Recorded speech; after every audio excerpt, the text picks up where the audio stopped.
in the trailer, she's the pregnant woman shooting the machine gun, right? She's the pregnant one, and she's the one that's when the old woman is talking about my daughter, and they're cutting to that Yeah. short-haired woman that's planting the bomb and running, and at one point looks like conceiving a daughter. That one. Yeah. Brian, can we talk? I mean, with the pregnant woman, like, are you still into like pregnant women?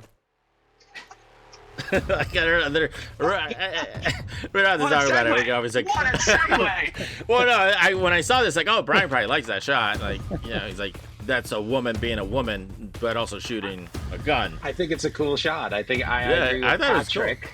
That I thought it was a cool shot. I like seeing something different like that you don't normally see. Yeah, that's like it's crazy. Yeah, I thought you would respond to that shot. yes, it was a good shot. New Guardians of the Galaxy ride at Epcot is awesome. What kind of ride is it? The Tower of Terror like we have, or is it different? It's a roller coaster, and it's really cool. fun. Nice. It's a roller coaster, and you spin like within your car. Oh wow, okay. I've never been on one of those. I've seen those on other theme parks, just like videos. That's a little scary for the 3-year-old. I guess somebody's watching the kid when you get on that ride. Huh? Yeah. Neither of my kids were tall enough to ride that. That seems like a 42, 44 inch. Yeah. Minimum. Yeah. Brian, so what have you seen lately, movie wise? Unfortunately, and Angel, I just spoke with you and said I was going to see Sinners, but my babysitter canceled at about 6:00 on Friday night. That sucks. Yeah, so Sinners didn't get seen. So it's been a while since I've seen anything. The last few things I've seen were I was watching stuff in the lead up to like the Oscars. So like the last couple movies I've seen were like Conclave, Anora, and the Bob Dylan movie, which I can't remember the name. Complete Unknown. Complete Unknown. Yeah, you must have loved Anora, right? I feel like you loved Anora. I liked Anora a lot. It's funny you say that, Patrick, only because what I said going out of it is like, like film school Brian would have just like exploded over Anora. Like but you're older and wiser now, I guess. Is that what you're saying? Now me older, like I like it doesn't take away from the movie at all. Like I still thought it was really good. I just felt like, oh man, I would have like really been like hardcore, like loving this, especially like that it won all these Oscars. I'd be like, oh yeah, this like, whatever it was, $9 million movie or something like that, this won all the Oscars and that's so cool. And, they're in Brooklyn and I just would have, so like the movie was really good, but I just felt like, oh, I probably just would have been really into it, 20 years ago. That's hilarious. Did not like the Complete Unknown, and Conclave was good. I enjoyed Conclave. Why didn't you like A Complete Unknown? I like that one. Yeah, why didn't you like that one? Well, this is basically what my review of A Complete Unknown. All right, every scene is like Bob Dylan walks into a room holding a guitar, and someone says, "What do you got there?" And he says, "A guitar." "Why don't you play me something?" "That's the most amazing thing I've ever heard." And then and then he goes to a festival at the end, and they're like, "Don't play electric," and he plays electric, and a graphic comes up that says Bob Dylan is the most successful artist ever. The end. It's like, what did I just watch? Why was I don't know what was. I mean, probably a true story. Probably a true story if you read anything about Bob Dylan. But there was a little bit of that. What I liked about the movie was I think it was cool that they let him do the performance, because he's a good candidate for that, because Bob Dylan's singing voice is nothing spectacular, so you don't need a spectacular singing voice to cover him. Mm-hmm. But I really liked that there was no attempt, I think consciously no attempt to gloss over the fact that he maybe wasn't the nicest person to women and friends, and kind of was narcissistic and kind of only cared about his own voice and music, right? Mm-hmm. And I thought that was kind of refreshing, especially like Bohemian Rhapsody, that made such an effort to be like, these guys were the best and Freddie was wonderful, like it's like all these people have problems, come on. Mm-hmm. Right? And I thought that it was kind of nice that they didn't sugarcoat that he kind of strung along his girlfriend, I forget her name, but like they didn't lean into that stuff as part of the story, but they also didn't sugarcoat anything or try to make him seem more than just a poet, Mm-hmm. And to be fair, I only remember 2 scenes where they specifically asked him to play them something. Usually he's just volunteering to play something because he's Bob Dylan. I thought it was okay. I thought he was better. He was the best part of the movie. Mm-hmm. But it was fine. But I'm not huge on biopics, music biopics like that. I feel like they're. What was actually kind of nice about this one was like there didn't have like the cliched like oh the drugs and alcohol like and maybe that wasn't part of his life, but like I don't know. I Oh, it feel like was. that's just kind of cliched, but I think it was fine. I didn't love it, but it was entertaining to watch and learn more about it. I only know Bob Dylan through one song. I don't really. I'm like, oh, I've heard that song. I've heard that song like during the movie, but like I don't know the names and all that. I only know like Hurricane, Mhm. so I'm not like a Because of the Bob. movie. Because of the movie, Yes. The Hurricane. Oh yeah, of course. But it's also in Days That Confused, the soundtrack. But anyway, so I'm not a Bob Dylan aficionado. So, but I what was annoying about the Oscars, and I think this is right. Like, yeah, was James Mangold nominated for director on that? I don't think he. I don't remember. Brian, do you remember? I don't remember either. Because like I feel like that was just like a lot of shock. People were like, "Oh, he was nominated," and not like Denis for Dune. If he was nominated, I thought he was. Um, yeah, I feel like it didn't add much. Yeah, he was nominated for best directing over, and like Denis got Yeah. shut out. And I feel like Denis, like obviously he did 2 films, but like that it was for Dune 2. I feel like he was kind of snubbed there. Did you also think that Mangold was snubbed for Dial of Destiny? Should he have gotten it for Turning the Dial uh, or Did he turn the dial, or did he just assemble the dial and then put it down? I can't remember. Yeah, actually I think it turns on its own once it's all Yeah, together. yeah. I think it turned. The dial turned itself. that movie didn't happen, guys. So we're gonna move past that. No, Um, instead of moving past that, let's double down. Crystal Skull or Dial of Destiny, Angel? uh, that's I've only seen Dial of Destiny once. I saw it in theaters and that was How it. much more did you need? At But least like one you more, got it the sounds like. monkey sequence, like that sequence just like it's just horrible in Crystal Skull. And all Brian, the just you want like to weigh the in? visual effects. I can't pick between the two. Just shoot me in the head. I Yeah, I'll go on record saying yeah, I hate both of them, but Crystal Skull over Yeah, Dial of Destiny. Dial of Destiny was really, really unwatchable to me. I know for a fact Crystal Skull is better because I hated Dial of Destiny so much that I went back to rewatch Crystal Skull and found it much more enjoyable than the movie I had just seen. And a bad Spielberg is still Spielberg, right? So you've got that going for Sure. you. Yeah. And Yeah, there's some like sequences that are just oh that are Yeah. cool. the chase through the college, that whole Yep. sequence on the back of the motorcycle is better than any single highlight in Dial of Destiny. Now you could argue the monkeys are lower than any moment in cinematic history or the nuke the fridge moment, but I'll take highs, right? I'll take highs Yeah. over flatline for Yeah. 2 hours. That seems to be the right answer. Question for both of you: like, what summer movie? The summer movie season has started. Like, what summer movie are you most excited for? Is there like a trailer that you've seen that you're like, all right, ticket purchase, show me no more, I'm there. This is my summer movie. Why don't you go first, Brian? Because anybody that's ever heard me talk knows mine. But yeah. But I can give an alternate universe answer. But let's hear Brian. Um, you know, uh, this summer, honestly, there's nothing I'm too super excited about. Probably Mission Impossible.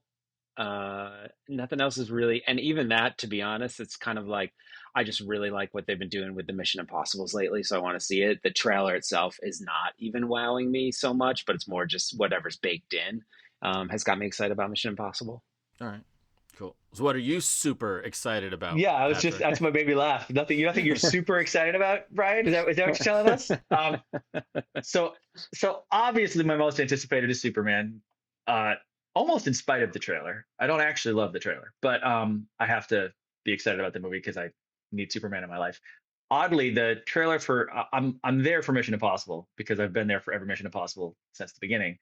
But the trailer did not wow me. I feel like he's done so many amazing things that it's crazy to imagine that the star of your movie hanging from a biplane going upside down is not. I'm like, what else you got? Is my initial reaction to that, which maybe is proof they should stop making these movies because how much more can he do?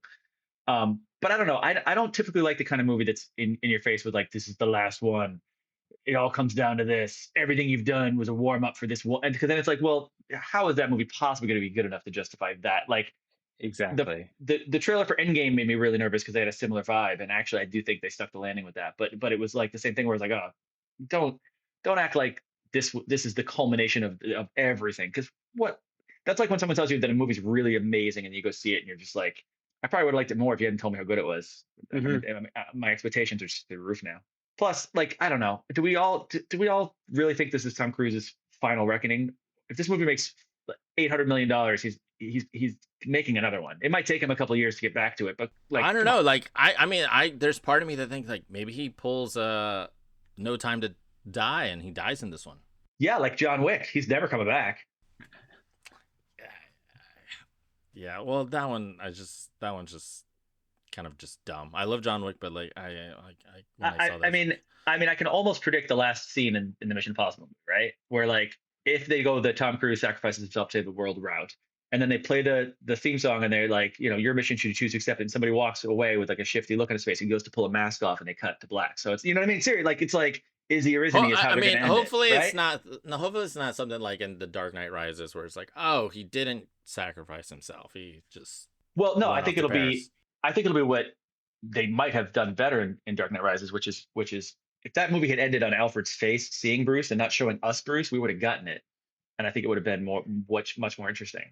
But I think if they do that a version of it where you're like kind of what they did with John Wick, honestly, like at the funeral for John Wick, if you remember John Wick 4, the dog kind of looks off like there's like something's over there he's interested in, and they don't show you what it is. And it's probably John Wick watching his funeral from behind a tree because like every cliche movie ever, that's what happens when you're not dead. You always have to see your funeral when you're not dead, Yeah. right? Yep. All right. Cool. So Mission Impossible. For me, what am I most excited about? I mean, Brian, as you know, summer movies. That's my jam. It's my season. Yeah. I guess I would probably pick Mission Impossible just because it's the supposed conclusion. Just seeing Tom Cruise run and just do all his thing. So that's just fun. Mhm. So excited about that. All right, cool. Let's just jump into it. Welcome to Trailer Teardowns. I'm Angel Acevedo, joined by Patrick Cohen, and we have a special guest today, friend of the pod, Brian Amyot. And today we are discussing the trailer for One Battle After Another. Brian, welcome. Thanks for joining us to discuss this trailer. Hi guys, thanks for having me. Yeah. So Brian, just for the five listeners that we have, Brian and I go way back to college. We've seen a lot of movies together. We've seen a lot of trailers together. I remember specifically one. Obviously we went to college pre-internet. Well, no, what internet was around. We just didn't have YouTube. So like trailers weren't just like popping up online every week. But I don't know if you remember this, Brian. Like we were so hyped up about the Spider-Man trailer, and I think we may have recorded it on VHS because it like premiered on TV, and we just like watched it, and we were just like so pumped about it. I don't know if you remember that Yes, moment. yep, I remember it. We definitely recorded it on a VHS because we were so pumped about it, and we knew there'd be no other way to And watch like, it. Like 5 minutes later, yeah. yeah, exactly. It was so different. Like most of the times it was just like, okay, you'd see a new trailer in theaters, not knowing what was coming. That I kind of missed that because like like you see like trailers will pop online before they even the new movie that's coming out that's going to be promoting that trailer. But I kind of like it because like it's I mean, I'm not seeing all the movies, so it's cool to see it instantly. But that trailer was just like epic and all that. So yeah, like every time we bring someone on, we always like to ask like what gets you excited to see a movie in a trailer, and specifically like from a theater point of view, like you see a trailer, like yep, I'm going, I want to see that. Yeah, for me, I think that it's seeing a trailer that gives me a sense that there is a world created here by this movie, kind of a vibe, I guess, that the movie has. And that doesn't even mean that it needs to be large in scope. It doesn't need to be some sort of epic or some sort of big fantasy landscape. Just that it's created a world, and that I want to go live in that world. And I kind of feel like going to a theater is the best way to live in that world, sort of unencumbered.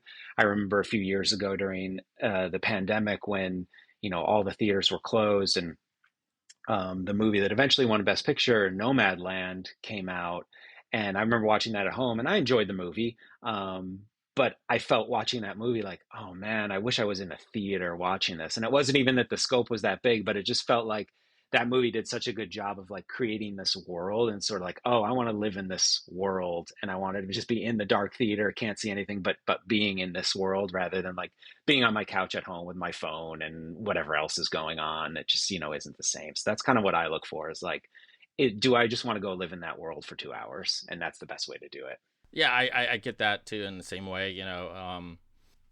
For me, a lot of it's sometimes just like if it's a new Spielberg, you're like, okay, I'm there no matter what. Yeah, I'm excited about that. There's people who are like, oh, sign me up. There's a new Scorsese movie. I'm seeing it. I don't need to see the trailer. But yeah, like setting that mood and seeing something original and just like with the music and just the look and the vibe that they create in a trailer, I think that's also like what gets me excited.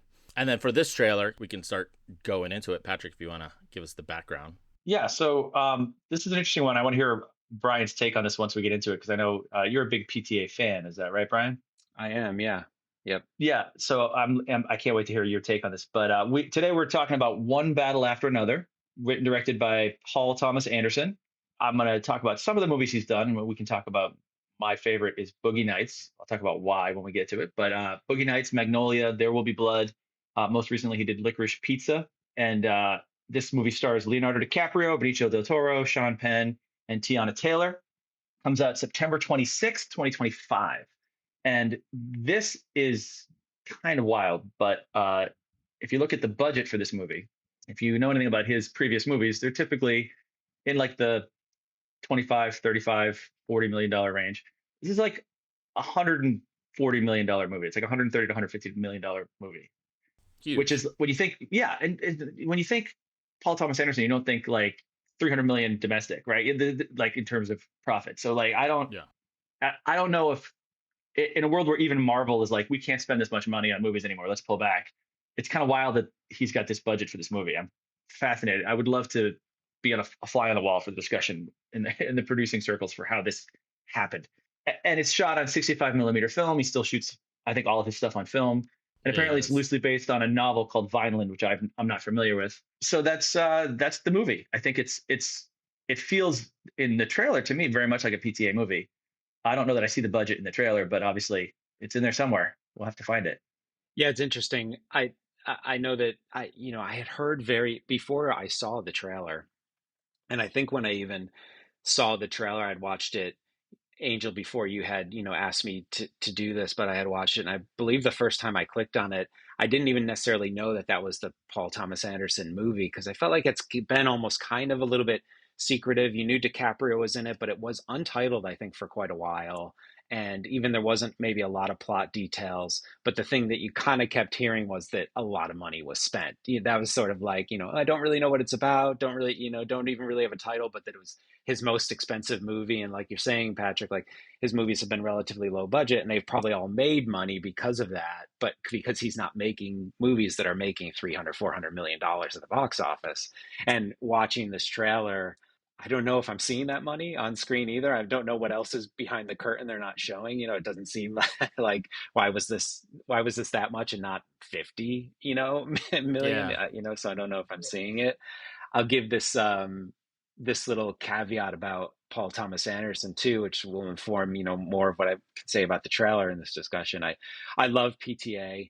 Lately, he has been a little bit of a mixed bag for me because I would say basically, I'm not the biggest fan of Punch Drunk Love, but from Hard Eight through The Master, like I'm just like in love his stuff. Magnolia is my favorite film of his. I love all 3 hours of it. Even Paul Thomas Anderson has said in recent years, like, "Oh, it probably should have been shorter. It could have been shorter." And I'm like, "No, I want all. I love every second of that film. I have no problem with the length of it." I was pretty mixed on Licorice Pizza. I was pretty mixed on Inherent Vice, and I actually didn't even see Phantom Thread. So he's been a little bit of a mixed bag for me lately, but I do love him. And this trailer does get me excited. I thought it looked really cool. There is, in my mind, a couple things in it that make me wonder, like, oh, am I gonna come out the same way? Because I do feel like there's a little bit of a mixed bag even in this trailer, where I'm like, I'm not really sure what this is. And I know some of Mhm. his movies, even like Magnolia or Boogie Nights, have things that are, say, like really deep, heartbreaking drama, but also have silly, silly comedy. So he does do a good job of keeping that sort of manic energy. And in this trailer, right off the bat, DiCaprio on the phone, like the manic energy, that's a PTA thing. And also, to go deep PTA here, like I don't know who the voice on the phone is at the beginning, but when I first heard it, it sounded like Ricky Jay, who's not alive anymore, but who's in a lot of PTA movies. And I was like, is that Ricky Jay's voice? And this is a PTA movie? Like I'm on board. Like buy my ticket right now. Like the magician. Yeah. I thought I thought the voice kind of sounded like Ricky Jay on the phone. Yeah, he died like a couple years ago, right? Yeah, but I think he was in all of PTA's films up until the point he died. Oh wow. Maybe that's where the money went. Maybe it's AI reconstructing his voice. Uh, yeah, I don't think so. But um, so yeah, what was interesting about this, and I was trying to look online, and I didn't really follow up, but like this had a teaser for the trailer. It was like a 10 to 15 second teaser, and maybe it was just posted on social media where they're like, "Oh, the new Leo PTA movie's coming out. Here's a 10-second teaser for the trailer tomorrow." I don't know if you guys caught that. I don't think I saw that. No. I don't think I did. I don't think I did either. Then maybe it was just a social media thing that they just posted, which I think is kind of funny that they do that late. They kind of do that lately, where it's like, oh, we're gonna tease you for the teaser that's coming out tomorrow, or tease you for the trailer coming out tomorrow. I honestly, I really hate, since I'm on a trailers podcast, I'll say, when there's an actual trailer, but before the trailer starts, there is like a little 5-10 second Oh, montage and it says like trailer starting now. Yeah. And yeah, I've clicked on, like, this is on the internet. So like I've clicked on it. So I know what I'm clicking to start on. Like I didn't just stumble upon a video and, oh, what's this that's going to start in 5 seconds? Like I know, I picked it. Like you don't need to tell me it's starting now. yeah. No, that's just unfortunately that's the YouTube thing. Like obviously you don't get that in the theatrical trailer experience, No, but that's like, that's so you can put down your other device, stop scrolling through whatever other thing you're looking at, and pay attention to the trailer. That's well, just the I way. think it's That's the way. more to like, hey, don't click to another video, stay for this. It's just like Right. that, like 5 second, like quick. Oh, here's the new trailer. Yeah. But this was an actual like standalone piece of content. I think it was 10 to 15 seconds with flash and just like teasing that the full trailer was coming out. So I thought that was interesting. But they seem to kind of do that every so often. So yeah, Brian, we obviously we heard that you're a fan. Patrick, are you a fan of PTA?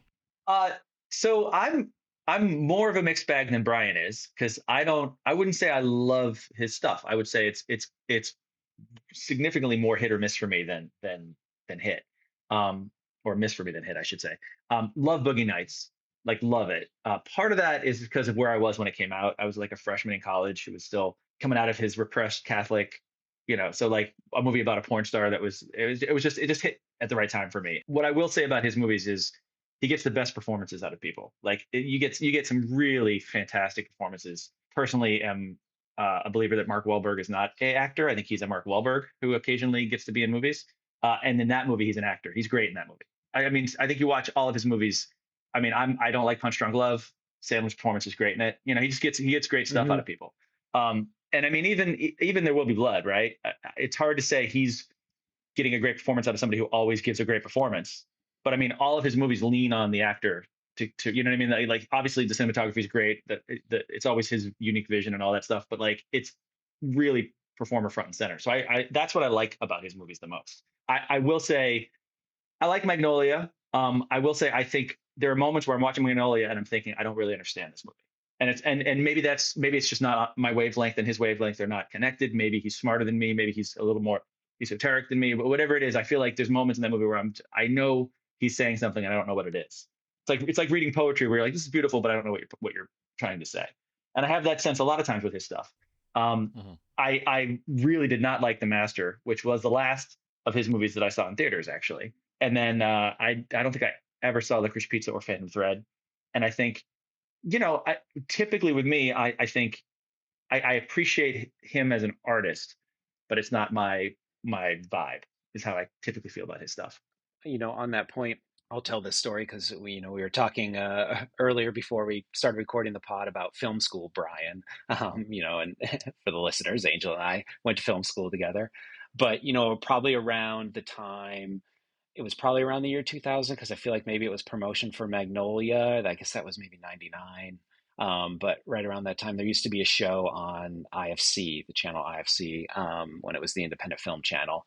And Elvis Mitchell, who was New York Times film critic at the time, would just like sit down and talk with a director for, half an hour or something like that.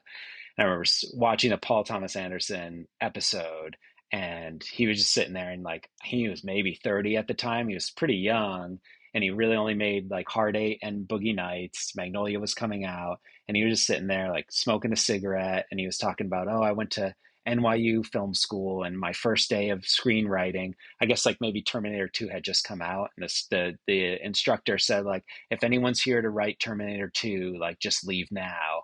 And I said to myself, well, Terminator 2 is a pretty fucking awesome movie. I guess I'm gonna leave. And he did, and I was just like, this guy's got my money. Like, this is awesome. Like it's just like, that's the coolest thing anyone's ever said, like he really just had me. Cool. So for one battle after another, what stood out, Brian? Like, let's get your thoughts. Yeah, like I said, I love that the little opening beat on the phone, just because I thought it was so fun and manic. And like I said, it sounds like Ricky Jay's on the other line, which just sort of had me, and gets me intrigued. As it did its job, I think of anything like it seems like the film involves, some sort of espionage or kind of secret agent type. I guess they're revolutionaries, but running some sort of secret type of mission. And I'm curious. I want to know, what are these code words? What does this stuff mean? It kind of grabbed me right away, but did have that sense of fun. And then I guess the part for me, what I'll say, where it does kind of transition a little bit into like a mixed bag is, there's the part of the trailer. I'm forgetting if it happens right after, but there's sort of the piece where there's kind of, I feel like the older woman is talking to DiCaprio about what are you going to do with their daughter, and there's kind of quick flashes of things, gunshots, people running, whatnot. And it looked almost a bit like that could have been pulled out of like a Jack Ryan movie or something. That just looked very sort of generic, the way it was cut and edited in the trailer. I don't know if that's on, but that just seemed very sort of generic. Could have been any kind of like CIA movie. Like it just felt very. I was sort of like, oh, I don't know, like nothing really specifically grabbed me. And then the ending beat with Benicio and DiCaprio, I thought was fun and funny, but I also thought, and it's funny because like Benicio is in like this as well, like that was a Wes Anderson scene to me with the carpet. Like that could have been from the Phoenician Scheme trailer that's like also out right now, or any like Wes Anderson movie. I was just like, oh, is that, are we doing that? Like it just, I don't know that I've ever seen anything like that in a Paul Thomas Anderson movie. And just that had like a specific vibe where I was kind of like, oh, wait, where is this movie going? Where I kind of got that beginning, oh, that manic, fun PTA. I thought like I'm in. Then it was just sort of like, oh, is this just a generic kind of crime movie? And then at the end, it was like, oh, wait, is this like a Wes Anderson hyperbolic thing? So the trailer turned into a mixed bag for me where I'm not exactly sure where to take it. It's so funny you said that. I'm looking at my notes, Brian, and I wrote visual gag of rug drop almost felt like Wes Anderson. I wrote that down because I totally agree. It had such like a visual, like it's like one beat, closes the door, two beat, rug. It like had a very stylized visual comedic flair that is how I would have. That's exactly how I thought of it. And I love Wes Anderson, but this was not a Wes Anderson movie. So, for me, it's not having seen all of his movies, but I've seen the trailers for PTA's movies. This seems to kind of fall in his like Inherent Vice sort of tone, where it's a little comedy, some drama, maybe a little satire-esque. Maybe it makes sense because it's the same author who wrote the book that the film's based on. But yeah, after the first time I watched it, I thought Leonardo DiCaprio was playing sort of like too goofy of a character, especially the last scene. Although I laughed. But then on the rewatch, I kind of got it, and it was sort of working for me a bit. But my sort of instant thoughts of it, like it's a 2 minute and 20 something second trailer. It shows a lot, but it almost feels like it doesn't. You kind of just get a hint of the plot. Leo's character is trying to find his daughter. The military is maybe after this resistance group of sorts, and that's kind of it. Like, it's a lot of montage of just random clips, maybe generic clips that you pointed out, Brian. But yeah, it's just like you see a lot, but you don't. That was kind of like, okay, cool. Like, are we gonna see another trailer? Are they gonna get more into the story? I don't know, like what his other movies have done in terms of trailers, in terms of just spelling it out. Because I think this movie, going back to like how much money they spent on it, this is like they're trying to make this into an event.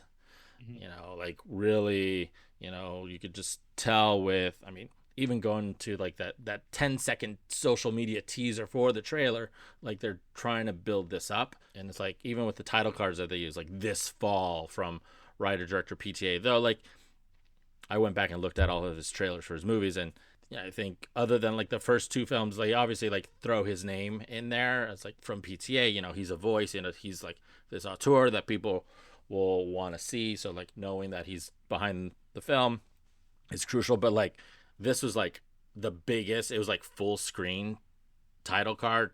Like so sort of very different. I mean, like I feel like Spielberg doesn't even get like that big of like title cards for like promoting that he's the one directing the movie. So they're really, really hyping this film up, and that I feel like you can kind of see that, and blasting that it's like it's gonna be an IMAX. That was also weird too. It was like a PTA movie IMAX. That's just kind of just like it almost like it seems like, hey, if we're gonna spend this much money, you're gonna have us do this for the film. Yeah, I think a lot of this trailer was done really well. I have a lot of the issues Brian talked about where I don't get any sense of tone. It seems very uneven to me. Like it's almost like I'm watching three different movies. Where the first one's almost like a Once Upon a Time in Hollywood, like heightened manic Leo, and then you get to like Sicario in the middle, and then it ends with Wes Anderson, right? I feel like it's a little all over the place. Now, sometimes with trailers, they're trying to turn it into something it's not to sell it, so you don't know exactly how that's going to translate to the tone of the film. I loved the score of this trailer. I think the music really did a great job, especially when they do that huge title card of Paul Thomas Anderson, and the drums that kick in. I mean, I just think they really punched that up. But I mean, to the point we made earlier, like of course they're pushing this movie. It would cost 150 million. They need to make 300 million, and it's funny that they're putting his name so front and center, because I don't feel like it's not Tom Cruise, it's not Leo. It's like that's not where you get the 300 million butts in the seat. Like that's the people that are excited about his movies were already going to see this movie. You could put his name small type.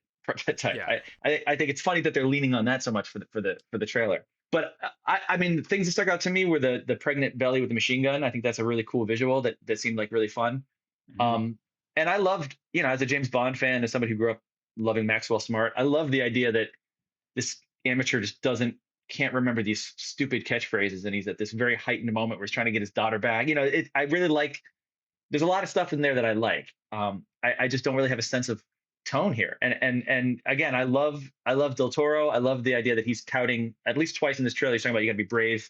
Freedom is lack of fear, right?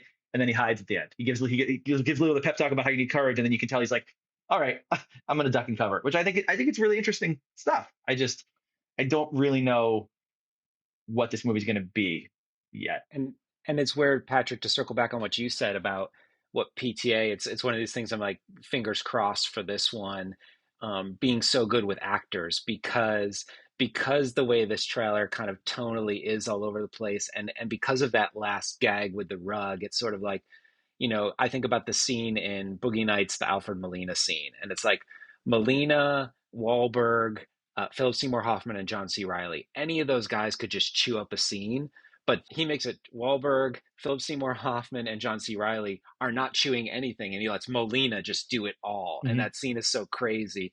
And this, it's like Leo can chew it up, Benicio can chew it up, Sean Penn can chew it up. And if we're doing these visual gags, like the scenery itself can chew it up. Is there going to be too much of that? Or does he have it under control? Like, I'm wondering, does he? Or I is mean, everything just chewing each other?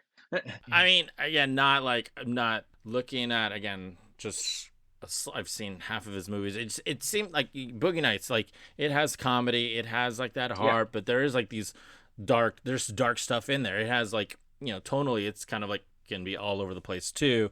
Looking back at when I was rewatching some of his old trailers, Inherent Vice, like there's like bits of it too. There's like this like absurd comedy where he gets just like Joaquin is pretty good in it, and it's funny. Like he gets pushed. He's Josh Brolin just I think he's when he's in that pancake place or Japanese restaurant, he's just like spouting pancake pancake. I don't remember, you rewatch the trailer, it's pretty funny. But like but then there's like these like it's a shootout scene, and he's like his arms covered in blood, and he's just obviously killed someone. But then like there's a joke like, are you sure? Did I shoot you or something? Like it sort of has that. It reminds me of that.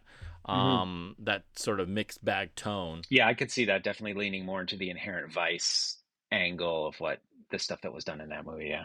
Yeah, I think it's going to be interesting to see how balanced this, how homogenous this tone can end up feeling. Because I also think it looks to me, I don't know if you guys thought this, that we're looking at least two different time like eras. Like it Yeah. starts with him looking for a baby, and then I'm assuming that daughter that's learning martial arts and joins the resistance is that daughter, and her stuff seems significantly more serious and more like stakes than his stuff does. So I don't know how that's going to gel together.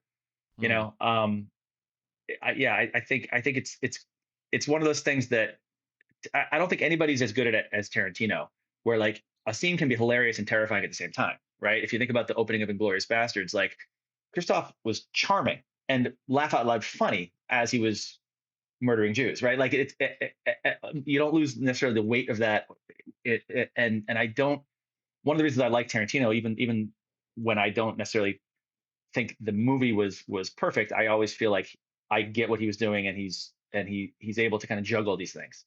And I don't know that that's a skill that most filmmakers can handle. And often when I see a trailer, like if I saw a Tarantino trailer that was laugh out loud funny and also looked super serious, I'd be like, he's got it. I'm sure it all fits together. But I've seen The Master was similar for me. Punch Drunk Love was similar for me, where there's these pieces that don't feel like they really, one doesn't connect with the other one. It kind of leaves me left out, you know. Another thing that I'm excited for that we haven't mentioned, Tiana Taylor. I have not seen her in anything. I think she's done very few films, maybe even only one. I know there was one she got some really good notices for, maybe a couple years ago. People thought she might get nominated for an Oscar, but she's mostly a musician. But it seems like she's going to have a fairly prominent role, and I'm just kind of curious again, just because like we say, PTA is so good with actors, and like, did he see something in her, and what she is she going to kind of be like a breakout revelation in this movie? I'm just sort of excited to see what is she bringing.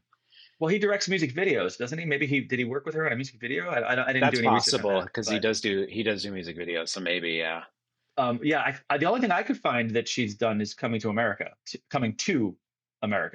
which I don't. Thankfully, I don't remember that movie.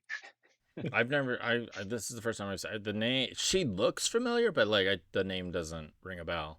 Yeah, I think maybe 2 or 3 years ago she did maybe a smaller like independent movie that she got some really good notices for. I can't even tell you what it's about, but In the trailer, she's the pregnant woman shooting the machine gun, right?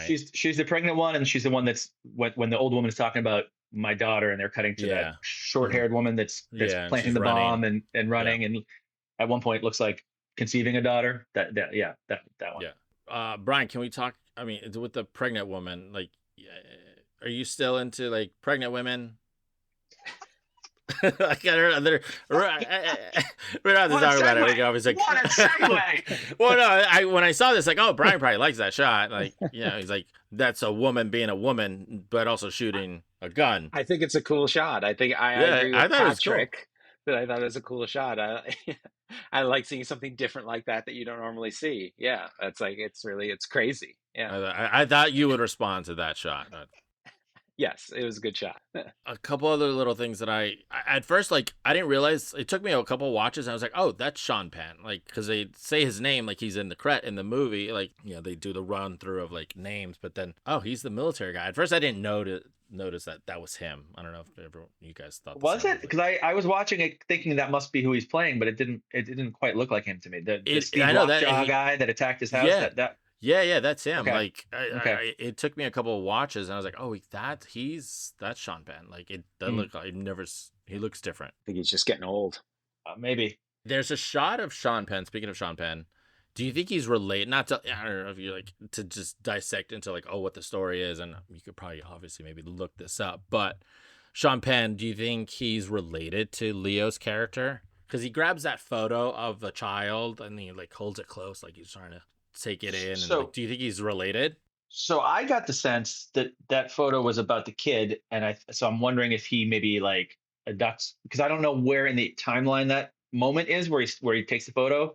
Because again, I feel like we're tracking at least two different eras, maybe three or more, right? So my guess is Leo's looking for his daughter. The military guy comes and takes her. Mm-hmm. I don't know if his wife is in the picture at that point, or the mother is in that picture at that point, because she's a full-time revolutionary who's running around. You know what I mean? Like she's probably off bombing things. So it's probably just Leo and the daughter at that point, and I think it's probably a baby at that point. And so my guess is the military guy takes the daughter and raises her. So you know, there's some relationship there where she has to choose between her biological father and her adopted father, and the state and the rebellion. You know, I have a feeling there's, and obviously we see where she chooses because she's shooting that machine gun, all rebellious like in the trailer, Mm-hmm. which might be a case of gave way too much. We don't if it goes that way. But that was the kind Yeah, of sense I got of the story. I don't know if you got had it. a different take.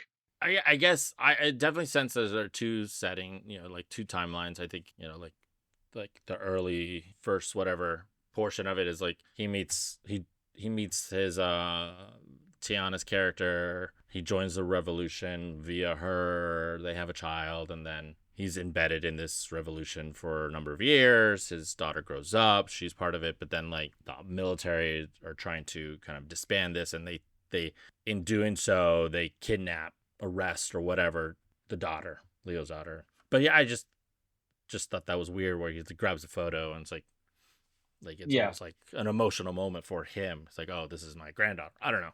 yeah. And, Speculating.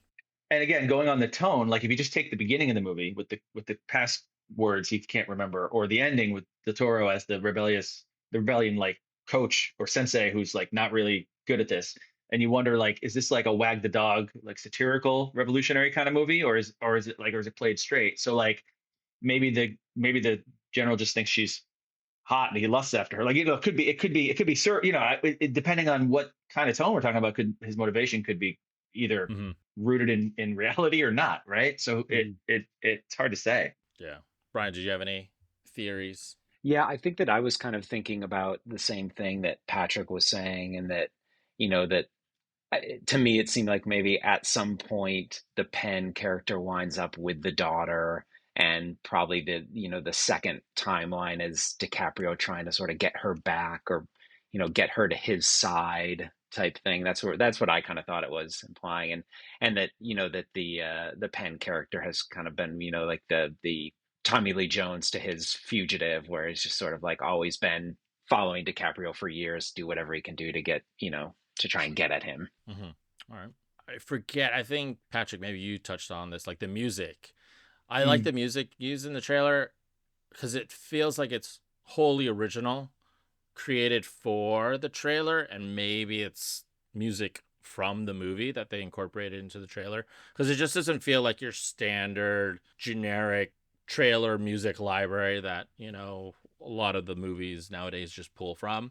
mhm. It just feels unique, and that sort of like jazzy piano and the drums, it's just like play really nicely with it, and in the way it's edited too as well, like with the cuts and like the titles coming in. And looking back at like a lot of the basically all the trailers, a lot of his trailers, it seemed like they do that. They other than like Boogie Nights, which features a lot of like time period esque music for the trailer, but like Punch Drunk Love, Magnolia, Phantom Thread, The Master, those trailers seem very like not your cliche type of music, and that they just used music from the films. And Brian, as more of a fan and closer to like PTA films, do you like have any insight in that? Like, do you like, oh yeah, that's what he does, or that I don't is know if the that's what he music? does, but he's interesting with music, and I think he's one of the directors who uses music kind of the best of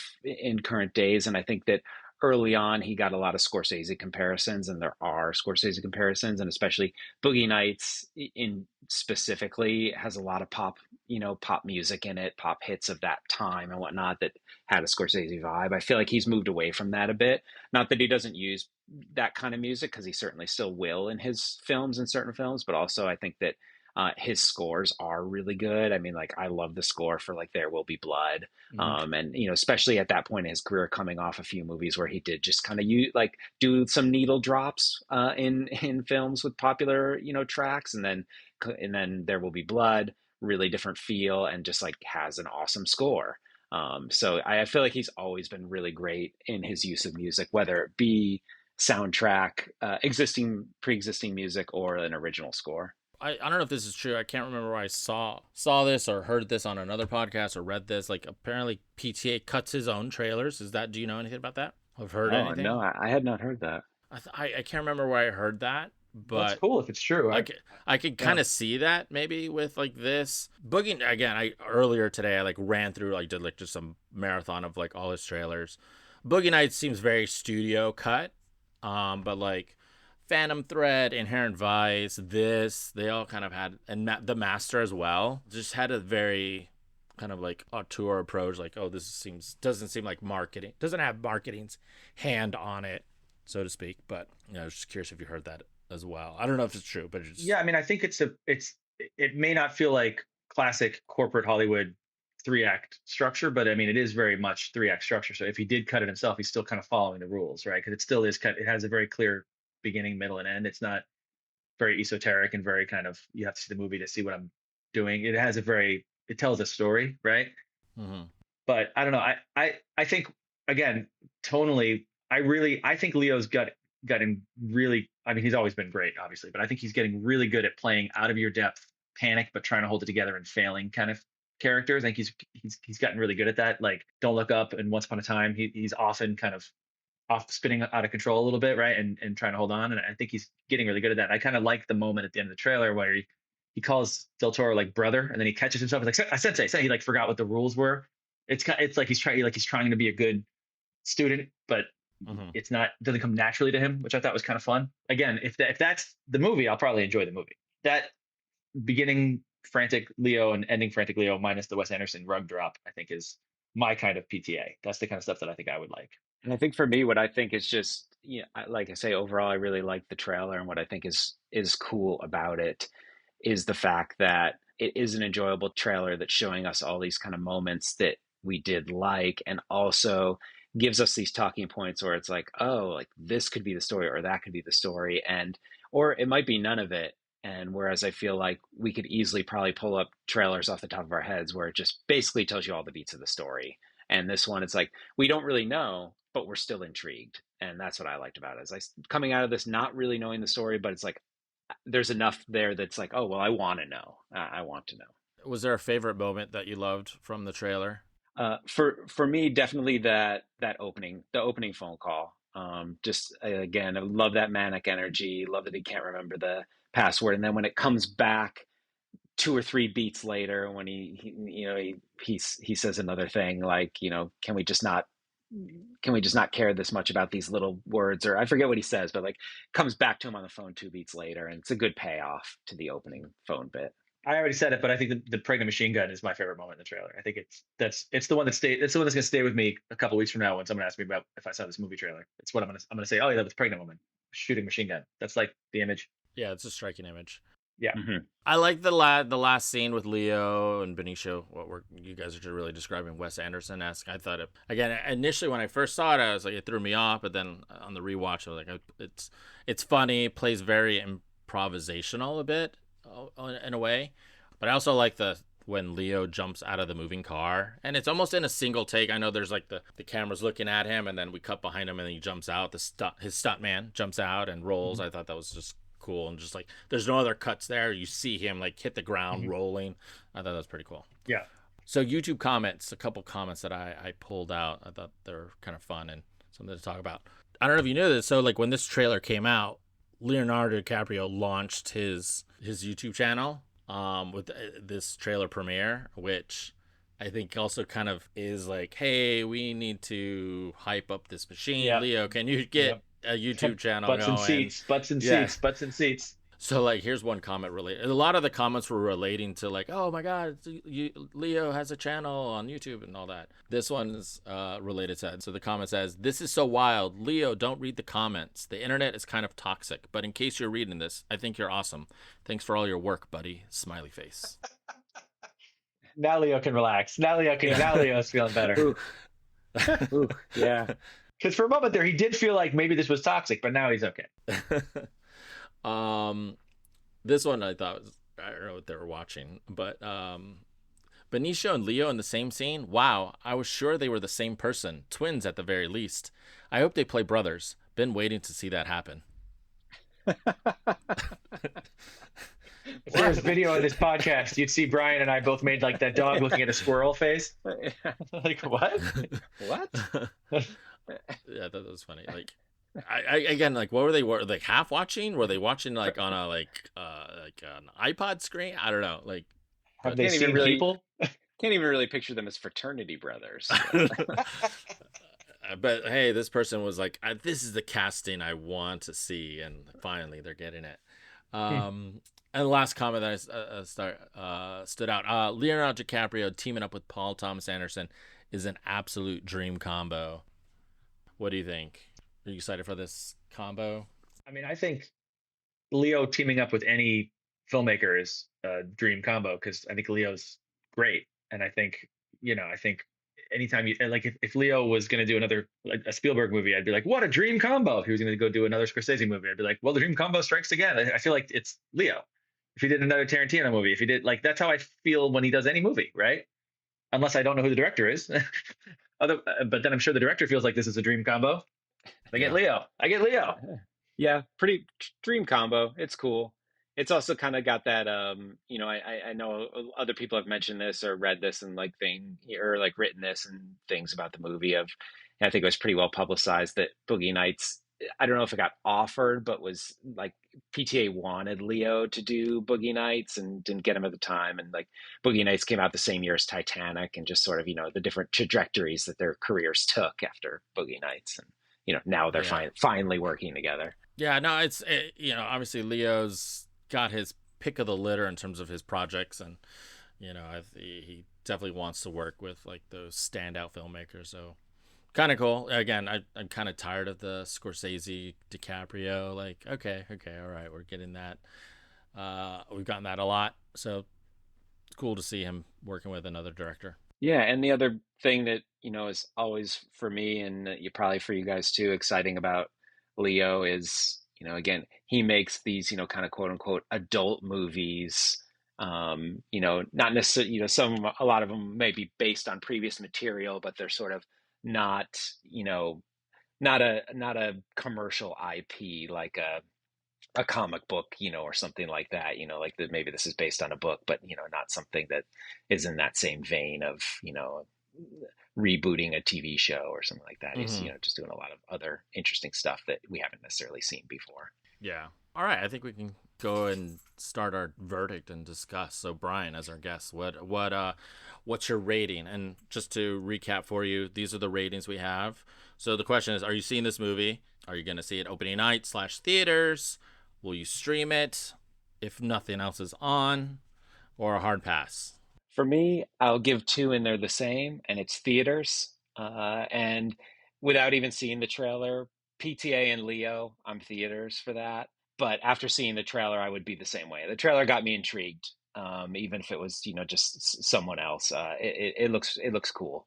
It's got that world that I want to live in. So I'm theaters all the way. Cool, Patrick. Yeah, I think it's a streamer for me. I think I'm interested for sure. It's just I've been bucked by this horse one too many times. I think don't love more of his movies than I love. So I think I'm gonna wait it out and see if I was wrong. I know I'll call you Brian if I watch it and love it. And I'll say you were right. But I think for me it's gonna be a streamer. Cool. For me, I'll see it in theaters. I'm split down the middle in terms of like seeing PTA movies. I haven't seen them all. He doesn't really drive me to the movie theaters, but what's exciting about him, he does stuff that like every movie, he doesn't do the same thing twice. Every movie of his is different, even though I haven't seen it. I could see the trailer and say, "Yeah, this is different," And some movies just like I don't have any interest in the Phantom Thread. That story just does not gravitate toward me to me. This does, Leo playing this character and what's going on, and that's exciting. That sort of there's obviously this comedy to it. So I'm intrigued. I'll definitely catch it in theaters, especially shot on VistaVision. When I saw Sinners in IMAX 70 millimeter, the final trailer attached to the before the movie started was this trailer. And it was full size, full like it wasn't like the Limax.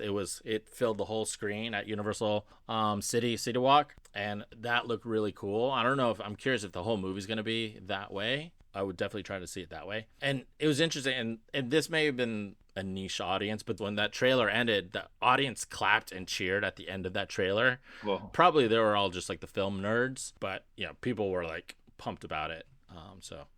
But yeah, I'll see it in theaters. so to all of our listeners out there, we have a question for you to put in the comments. Which director do you want to see Leo work with next? Paul W. Anderson, perhaps? I don't want to lead the witness here, but who do you want to see him work with next? That could work. That could work. Brian, do you have who do you want to see Leo work with next? Do you have like a name in That's mind? interesting. The first thing that popped in my head for some reason was when you said that was the Daniels, and I Oh, just Hmm. again it would just I don't know, and I've only seen Everything Everywhere All at Once. I haven't seen any of their other work, but something like that, have Leo go crazy. That I don't know, hmm. could be fun.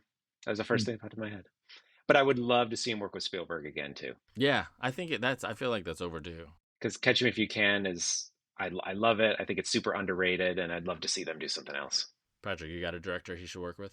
Um, I don't know that I have one off the top of my head. I feel like he's worked with most of my favorites. I think Spielberg's usually my go-to whenever I'm thinking about somebody who I'd like to have another crack at greatness, because I feel like, you know, it, I'm getting old, and everybody that I came up with is either retiring or dying. So I want one more at least epic Spielberg cinematic experience. So he's who I usually think about. And I kind of agree with you, Brian. I think Catch Me If You Can, it doesn't get the love it should. I think when it came out, everybody's talking about how good it was, but I don't think it's often mentioned anymore. I don't think it gets popped in, to use our old terminology, to throw a Yeah, movie on the way it should. Yeah, I'll be honest. I asked the question. I didn't have an answer ready. I don't know that there's anybody else off the top of my head. All right. Well, Patrick, you can let us know in the comments when I you. guess I better. I guess I'd better. I had another question, just related to trailers again, or just obviously everything's related to trailers and movies in this podcast. What am I talking about? What movie coming out this year that are you most excited about, but doesn't have a trailer? I got one. Curious what you guys have, if you have any. it's a tough question. I actually had to kind of look because I was like, "Oh, what is it?" And it was tough. And the one that jumped out at me, unfortunately, is one that I can tell you right now I'm not going to see in theaters. But it was like, "Oh, what is this going to like look like?" Is Del Toro's Frankenstein? But It's a Oh, Netflix it's a movie. Netflix film, so yeah. maybe it'll get theaters, but probably Mhm. for a week or something. But Oh yeah, I forgot he's doing that. I'm Yeah, just that's a good curious. one. Like, I don't think I've seen anything of any really images from it, so it's sort of like, what is Mm. that gonna look like? Mm. Yeah, that's a good one. Patrick, do you have one? I can Um, go with mine if you want to think. well, I have one, but it's not the end. It's not this year. It's next year. But Ah, doesn't count. I no, it said doesn't this year. count. You're gonna cut me No, off. All right. I got nothing this then. year. This I year. then I think everything that I was interested in has at least had a trailer Okay. come out. And by the time this episode comes out, the trailer or teaser might be out for this film that I'm gonna say, the Running Man remake. I did see a still from that, but I'd be lying if I said I was excited. I'm excited. Edgar Wright. I'm a fan of Glenn Powell. I feel like he could be the next big movie star. I like them a lot. And the Twisters is cast, so yeah, fun. Twisters is Sister's so fun. fun. The cast in it's great. Josh Brolin, Coleman Domingo, he's getting popular and he's good. And yeah, I'm excited for that. And I feel like if Paramount is doing the right thing, they'll have a teaser the week of Mission Impossible coming out. So that's why I think maybe there could be a teaser out before this episode comes out. But Running Man So, for Angel, sure. if you're in charge of the universe, do you want an Arnold cameo in that movie? Do you want him to be on the screen at all? Yeah, but it can't be like cheesy. Like I don't know. I feel like Edgar Wright could do a good job of that, but Like the prison um, warden that's blowing people's heads off? He could be that guy, maybe, right? yeah. Or the Jesse the Body role, maybe.